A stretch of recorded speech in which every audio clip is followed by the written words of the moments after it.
Ele te escolheu por algum motivo.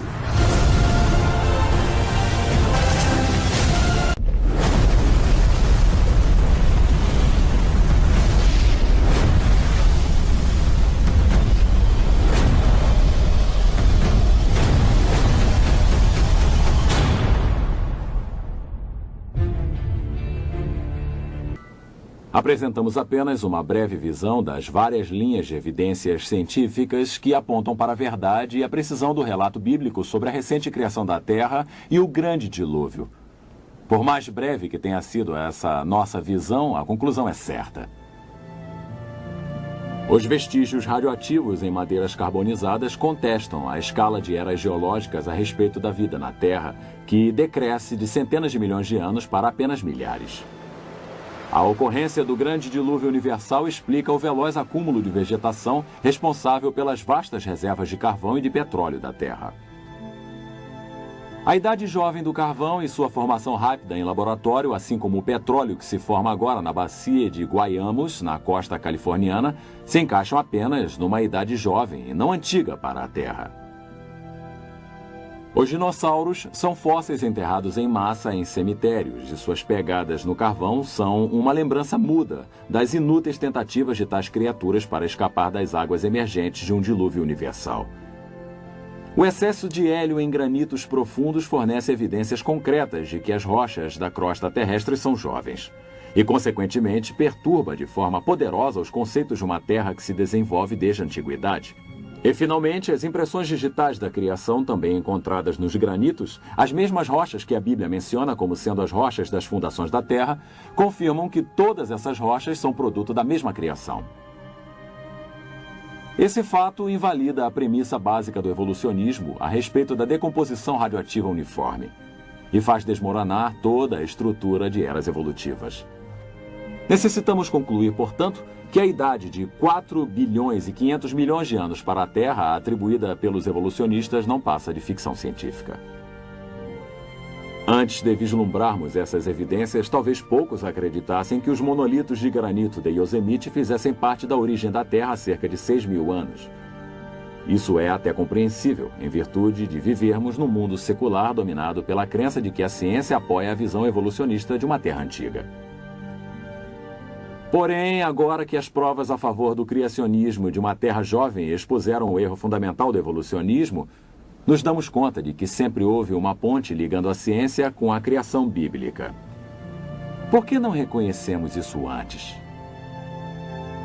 Parece que ficamos ofuscados pela ideia de que poderíamos explicar toda a história da Terra através das leis naturais que atualmente vivenciamos. Esquecemos que os poderes criativos infinitos de Deus estão muito além da nossa limitada compreensão do universo e das leis que o governam. Portanto, as coisas que se encaixavam ao evolucionismo foram enfatizadas de tal forma que parecia que a lei natural realmente explicava tudo. As coisas difíceis que não podiam ser explicadas eram colocadas de lado. Tínhamos a tendência de esquecê-las, esperando que algum dia pudessem ser resolvidas. O que deixamos de admitir para nós mesmos é que muitas dessas coisas difíceis eram, na verdade, impossíveis de serem explicadas dentro do arcabouço da evolução. E que, na verdade, eram evidências, quer para a criação ou para um dilúvio universal. As evidências apresentadas nos dão motivos para repensar nossas crenças em origens baseadas em dados científicos válidos. Claramente, o sistema de crenças que abraça todos os fatos científicos que apresentamos é o registro da criação fornecido em Gênesis e repetido por Moisés em Êxodo 20:11. Porque em 6 dias fez o Senhor os céus e a terra, o mar e tudo o que neles há. E ao 7º dia descansou.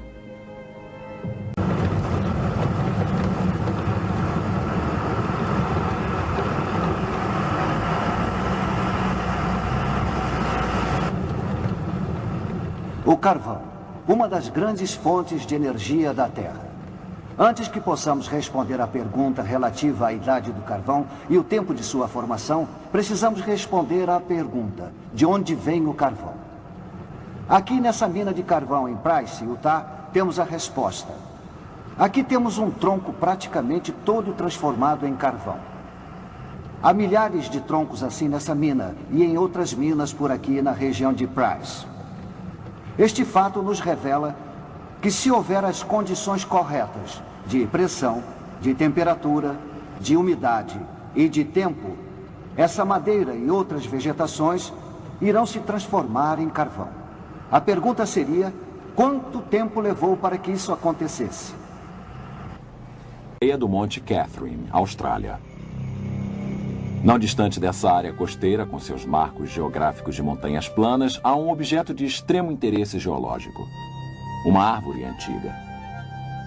Os restos fossilizados dessa árvore podem ser vistos se estendendo ao longo de 3,5 metros de camadas sedimentares entre dois veios de carvão que aqui se encontram.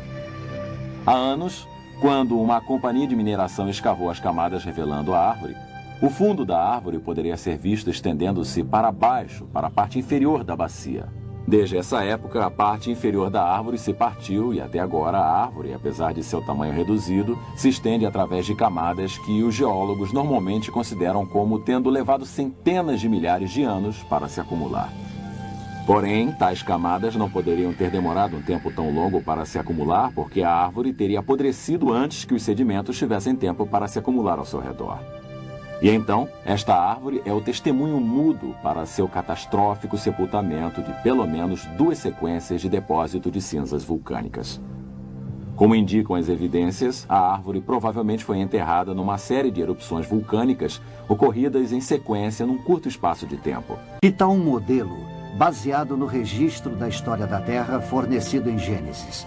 A Bíblia descreve a Terra sendo criada há cerca de 6.000 anos. Uma terra originalmente coberta por vegetação viçosa e depois devastada por um dilúvio universal cerca de 1.700 anos mais tarde.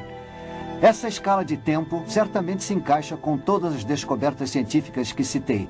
E, igualmente de forma assertiva, a água cobriu um dia a nossa Terra. Em 1927, Noel Odell descobriu fósseis marinhos de conchas localizados perto do topo do Monte Everest. Montanhas surgindo das águas é como a Bíblia descreve o fim do mundo pelo dilúvio. De acordo com essa descrição, as conchas próximas ao topo do Monte Everest não são uma surpresa. E o carvão e o petróleo? Seriam eles um resultado da devastação rápida e do sepultamento da vegetação por um dilúvio universal? Se for, que dilúvio universal poderia ter causado este sepultamento tão rápido? A Bíblia fala de fontes das profundezas vindo à tona e menciona erupções vulcânicas e de bacias oceânicas pré-diluvianas. Isso nos leva a perguntar: poderia um dilúvio universal, conforme descrito na Bíblia, ser capaz de explicar outros fenômenos geológicos, tais como o Grand Canyon? Alguns geólogos de bom grado acreditariam que os depósitos sedimentares foram assentados há milhões de anos. Mas o que querem que acreditemos não é absolutamente verdade. Acontece que a geologia do Grand Canyon se adapta a um modelo baseado na ocorrência de um grande dilúvio universal. Numa tentativa de se saber de onde vieram as águas do dilúvio, para onde foram depois do dilúvio e que acontecimentos geológicos ocorreram durante o dilúvio, procuramos Dr. Walter Brown, ex-chefe de estudos científicos e tecnológicos na Universidade de Guerra Aérea e um professor assistente da Academia da Força Aérea dos Estados Unidos. Seu desenvolvimento da teoria da hidroplaca fornece ao subsídio que desvenda muitos mistérios acerca do dilúvio e seus efeitos. Podemos ver em nosso planeta 17 características estranhas que agora podem ser sistematicamente explicadas com o resultado de uma inundação global cataclísmica, cujas águas surgiram de câmaras subterrâneas com uma liberação de energia que excederia a explosão de 10 bilhões de bombas de hidrogênio. Essa explicação nos demonstra com que velocidade as grandes montanhas são formadas. Ela explica os depósitos de carvão e de petróleo, o rápido afastamento continental, porque os soalhos marinhos possuem valas e centenas de desfiladeiros e vulcões. Ela explica a formação da camada estratificada e os registros de fósseis, as chamadas eras glaciais e os principais desfiladeiros em terra, principalmente o Grand Canyon. A era pré-diluviana provavelmente era constituída de um enorme supercontinente contendo uma vegetação viçosa, mares, rios e pequenas montanhas. De acordo com a teoria da hidroplaca, a era pré-diluviana possuía uma grande quantidade de água subterrânea, mais ou menos a metade da que hoje em dia temos em nossos oceanos. Esta água ficava em câmaras interligadas, formando uma fina casca respiradora, mais ou menos uns 800 metros de largura, talvez uns 16 quilômetros abaixo da superfície da Terra. O aumento da pressão na câmara de água subterrânea expandiu a crosta acima. É uma pressão exuberante, que é quando a pressão interna aumenta. A falha na crosta começou com uma rachadura microscópica que cresceu em ambas as direções, quase a 5 quilômetros por segundo. A rachadura, seguindo o caminho da menor resistência, circulou o globo em mais ou menos 2 horas. Enquanto a rachadura corria pelo globo, a crosta acima se abriu com um rasgão num tecido extremamente esticado. A água subterrânea sofria uma enorme pressão por causa do peso de 16 quilômetros de rochas pressionando sobre ela. Então a água explodiu violentamente para fora da ruptura. Os cálculos demonstram que, ao longo dessa rachadura que circundava o globo, fontes de água saíam em jatos supersônicos a mais de 30 quilômetros para a atmosfera. O borrifo dessas enormes fontes ocasionou chuvas torrenciais como a Terra jamais havia sofrido, tanto anterior como posteriormente. A Bíblia afirma que todas as fontes das grandes profundezas surgiram num só dia. E ela descreve tais acontecimentos há cerca de 4.500 anos atrás, o que agora podemos reunir cientificamente numa ordem de causa e efeito com a teoria da hidroplaca. As fontes das profundezas e a expansão do vapor produziram ventos violentos. Parte da água saindo em jatos acima da gélida estratosfera congelou, e cristais de gelo causaram enormes tempestades de neve, enterrando, sufocando e instantaneamente congelando vários animais. As fontes de alta pressão causaram erosão na rocha em ambos os lados da fenda, e até mesmo através dos conteúdos lamacentos de muitos mares no período pré-diluviano, enormes volumes de sedimentos se espalharam através dessa água lamacenta por toda a Terra. Os sedimentos foram ficando retidos, enterrando plantas e animais, formando os registros de fósseis. A vegetação levada pela inundação seguiu para regiões onde se acumulou e se decompôs em carvão e em petróleo através de processos que podemos repetir hoje em laboratório. Experiências demonstram que, à medida que a erosão alargava a fenda, sua largura se tornou tão grande que as rochas, pressionadas embaixo da câmara subterrânea, se ergueram, dando origem à cordilheira oceânica que se estende ao longo da Terra como a costura de uma bola de beisebol. As placas continentais, as hidroplacas, ainda com água lubrificante abaixo delas, escorregaram para baixo, afastando-se da cordilheira atlântica que surgia. Depois que as maciças placas continentais lentamente desaceleradas atingiam velocidade de cerca de 60 km por hora. Chegaram até locais de resistência, se comprimiram e se enrugaram, e se tornaram mais espessas e se curvaram. As partes das hidroplacas que se curvaram para cima formaram montes, as que se curvaram para baixo formaram valas oceânicas. E é por isso que essas características são geralmente paralelas às cordilheiras oceânicas de onde deslizaram. As hidroplacas, ao deslizarem, afastando-se das cordilheiras oceânicas, abriram profundas bacias oceânicas, para onde as águas inundadas se represaram. Toda a bacia continental reteve naturalmente a água, formando vários lagos. Cada lago, formado por chuvas ou por águas drenadas de elevações maiores, derramou sobre sua margem na parte mais baixa de sua margem, ocasionando a erosão de um pequeno entalhe na margem, permitindo que mais água fluísse pelo entalhe com maior rapidez, fazendo os depósitos sedimentares ficarem mais profundos. Esse processo acelerou e fez com que toda a água do lago fosse jogada num deslizamento muito profundo, formando um desfiladeiro. O maior deles foi o Grand Canyon. A nordeste do Grand Canyon havia um enorme lago que eu identifiquei pelo nome de Grand Lake. Seu despejo liberou mais água do que todos os 5 grandes lagos reunidos. O Grand Lake derramou sobre a sua margem causando erosão em sua represa, 30 quilômetros a sul de Page, Arizona, catastroficamente formando o Grand Canyon num período de poucas semanas.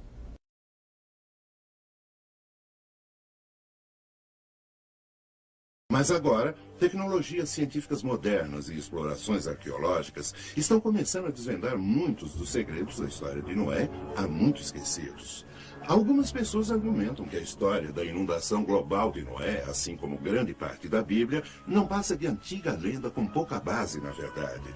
Mas quando cientistas e linguistas partiram em busca de fatos, surgiram achados surpreendentes. Charles Berlitz, autor de vários livros, incluindo O Barco Perdido de Noé, é um renomado linguista e tem estudado o relato do dilúvio de Noé detalhadamente. A história de Noé e do dilúvio são praticamente idênticas em todos os diferentes tipos de linguagens antigas, seja persa, babilônica, egípcia antiga, chinesa, sânscrito. A única coisa que muda, ocasionalmente, é o nome de Noé. Não apenas aparece na Bíblia cristã, mas também no Alcorão, a Bíblia do Islão. Lá é contada a história de Noé, ou Nu em árabe, que escapa do dilúvio em uma arca com sua família. Esses relatos certamente ajudam a apoiar a lenda de Noé, mas existe alguma evidência arqueológica que fundamente essas histórias? O relato do dilúvio é encontrado em tabuletas cuneiformes, babilônicas, acadianas e sumerianas, que agora se encontram no Museu Britânico. Elas datam aproximadamente 700 anos antes de Cristo, mas existem relatos mais antigos do dilúvio encontrados em caracteres individuais chineses. Esses caracteres chineses datam de muito tempo. Encontramos as formas mais antigas de caracteres chineses em vasos de bronze. São vasos cerimoniais e a escrita se encontra dentro dos vasos. E a escrita leva o nome de escrita de bronze. Esses vasos de bronze datam da época da dinastia Shang, cerca de 1700 antes de Cristo, apenas 600 anos depois do dilúvio. Um estudo das tradições universais e dilúvios revela que há mais de 200 relatos. Também descobriu-se que essas tradições são universais em sua distribuição e têm muitos elementos em comum.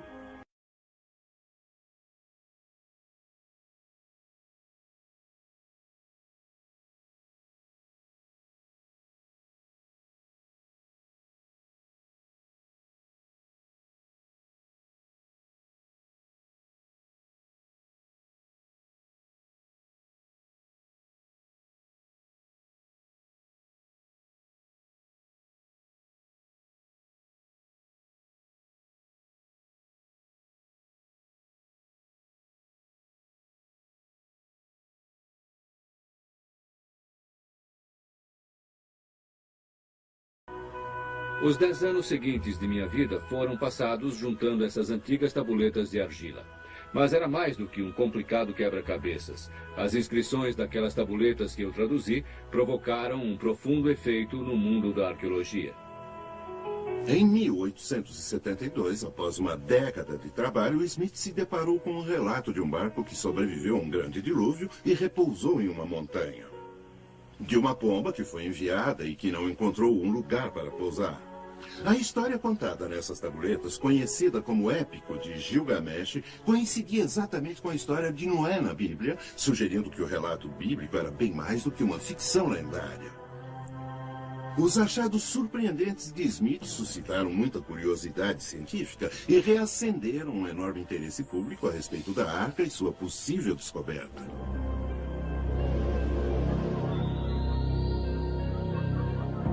De acordo com a Bíblia, ninguém acreditou em Noé e seu aviso de um grande dilúvio. Então, quando tudo começou, os espectadores que estavam ocupados ridicularizando Noé e sua família não se preocuparam quando a chuva começou a cair. O aguaceiro foi muito além do que podiam ter imaginado.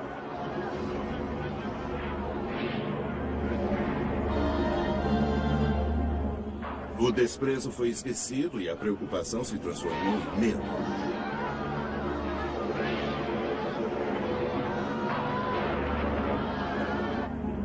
Mesmo entre os 8 a bordo, a incerteza crescia.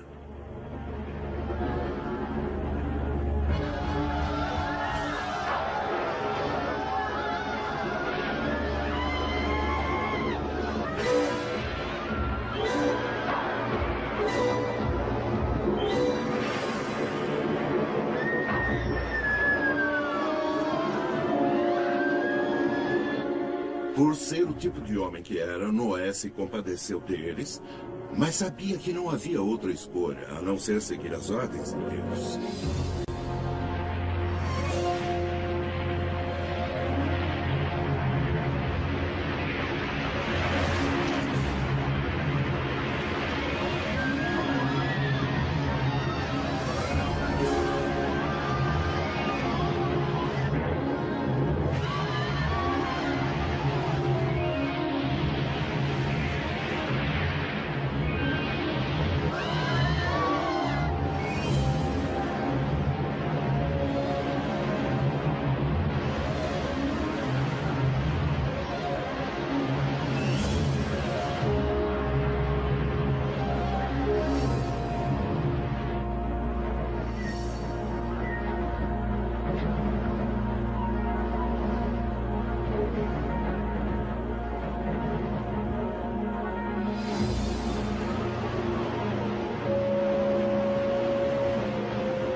Existem muitas evidências de uma catastrófica inundação universal.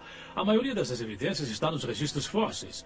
Fósseis de animais e peixes no mundo todo foram encontrados enterrados em posições de natação, repentina e catastroficamente preservados em um dado momento.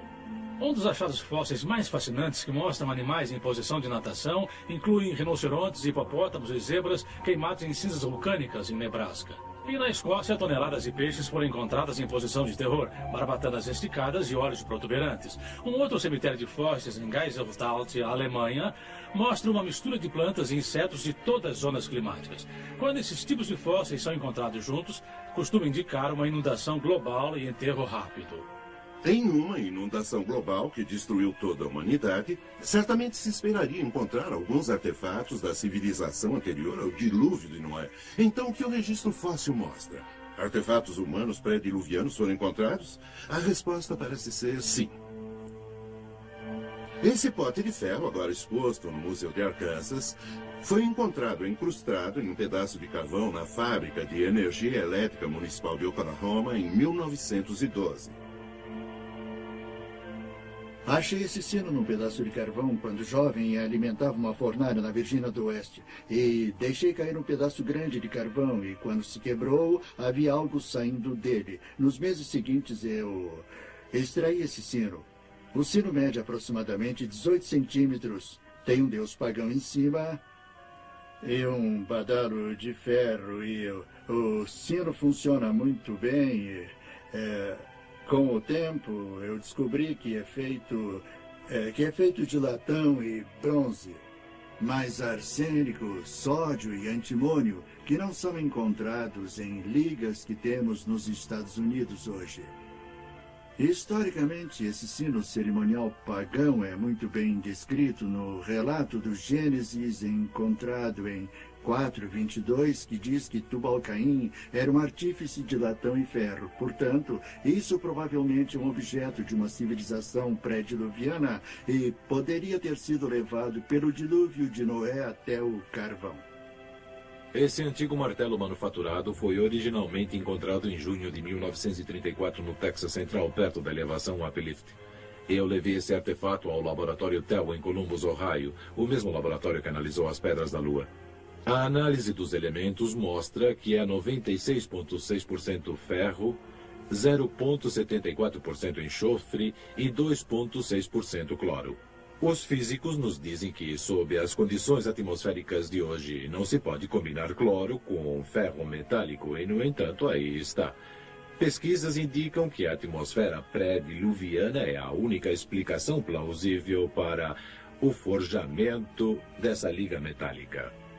Devido às condições pré-diluvianas da época de Noé, esse martelo foi forjado na geração de Tubal-Caim e Noé e depositado no dilúvio universal da época de Noé.